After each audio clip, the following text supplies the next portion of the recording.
I just got to one of our projects. Here's Ben too. I'm gonna have them kind of explain to you guys what we're working on here. So yeah, I'll catch you guys in the backyard. Sorry, it's a little bit windy out here. Alright, I'm gonna explain to you guys how we make our stringer connections to our deck. So what I did here was I ripped a board that matches our stair angle, so that when we put our straps here, we gotta put these Simpson straps on. I think these are the 24-inch straps. These wrap around the backside because you have to have a galvanized or metal connection at every connection that's not resting on something like that post there. That's shoulder cut, so those boards are all sitting on top of there, so the weight's bearing on the post. That's why you have all these joist hangers. Anyways, I ripped out at the stair angle and essentially made it so that it's flush with the back side of the stringer. So the straps wrap around nice, and then it's also more of a connection instead of just the 2 inches at the top, which you usually end up with, because that step up there is equal to all of these. So you only get left with a little bit you'd only be able to attach to, so that's why we put that board down there. But what I do is I run 6-inch timber locks up into here. I've never seen anybody else do it like this, but we did get a compliment from an inspector on our last project. They've never seen it done before. It makes a lot more sense. Some guys use plywood, some guys only connect to those, whatever they're left with, 2 inches. Your rise is always different for every set of stairs usually. We always like to keep it equal from the bottom down there all the way up to the top. Yeah, that's nice. And then the whole stringer sits on that back. And then the other thing I do too is I pre-drill a hole when I lay out where all these stringers are gonna go, so they're all perfect 9 inches on center. And most cities or code is a minimum of 10 inches on center, so we go a little overkill, throw an extra stringer.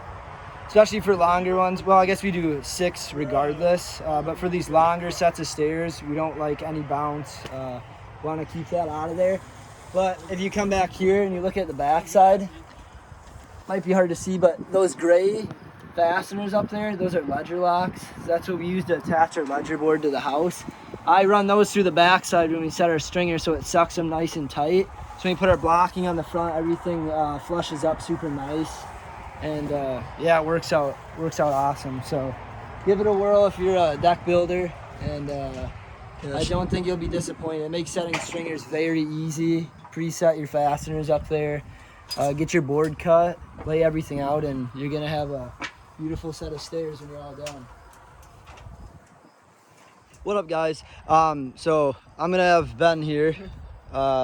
Ben Squared, as Andrew calls us. There's 2 of us. I'm gonna have him kind of explain about what he's doing here for blocking. He just got done cutting all the stringers.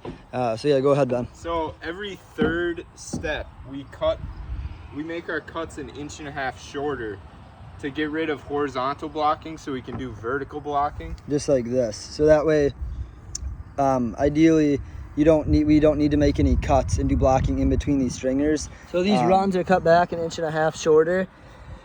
Every other run, most of our runs are at 10 inches. The ones that are cut back are at 8.5. Not many people know this. If you're a builder, if you're in construction, you know a 2x is actually 1.5 inches thick. So 8.5 plus 1.5 inches block right on the front. That's cut to the width of our stairs. That achieves that 10-inch run. It's essentially a cheat to eliminate cutting 1 million blocks in between, like Ben said. Especially with these long stringers. Yeah. It keeps everything nice and sturdy. Yeah, so it starts to bend down, and these boards really suck it together and keep it tight. Keep level, it nice and rigid. Consistent throughout all 6 Less stringers. connections makes things a lot more sturdy, less prone for rotting, and separation and things like that. The inspector on our last project actually gave us a compliment. He's never seen this done before. Trade secrets. Yeah, trade secrets. So this will actually get ripped down to match our rise height. It also makes it nice for attaching fascia, but you can imagine one block going across an entire stair versus a bunch of blocks. This is going to keep it a lot more sturdy. Instead of like thinking like the blocks in between here, it's almost like a spring. So there's a lot of cuts. Way too many connections, way too many nails, way too much time. This is a lot more solid. So these are going to be going all the way up. Or at least ideally every 3rd step, like Ben about was every saying. 3rd step. Yeah. So you can ideally see here's your 10-inch run here, and then this is 8.5. So when and Ben lays out the that stairs, makes 10. When he gets his first stringer cut, we hold it up there. We figure out exactly how this is going to work out. So this rise down here is the exact same up there. And then Ben goes through, marks out where he wants our blocks, gets that all taken care of. And it helps when you're connecting them too, because you can just mark out your spacing on this board. Lift it to where it needs to go, shoot it on. Lift this one to where it needs to go, shoot it on. Yeah, that way it's all even spacing throughout. Just like the top. Just like the top, the way they have them set, obviously. So, so yeah, I'm gonna get Brady up top here quick and have him kind of explain to you guys what he's doing with the decking. So, all right, so I'm up on the deck now. I know, I guess I haven't explained to you guys. I'm Ben. I'm one of the twins, obviously. Andrew and Ben, the other Ben, are just talking down there. I'm up here with Brady. Hey guys. Brady's been working on laying down all the decking today, and I'm gonna have him explain a couple of things that we like to do.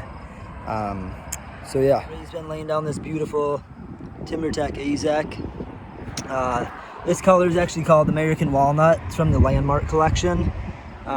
We are using TimberTech, sorry, their conceal lock clip. That's what we like to use. It's all hidden fasteners. Obviously, but yeah, Ray's gonna kind of explain a couple of things here. The biggest thing when we're doing starting our decking is we like laying our first board at the top of the landing, top of the stairs.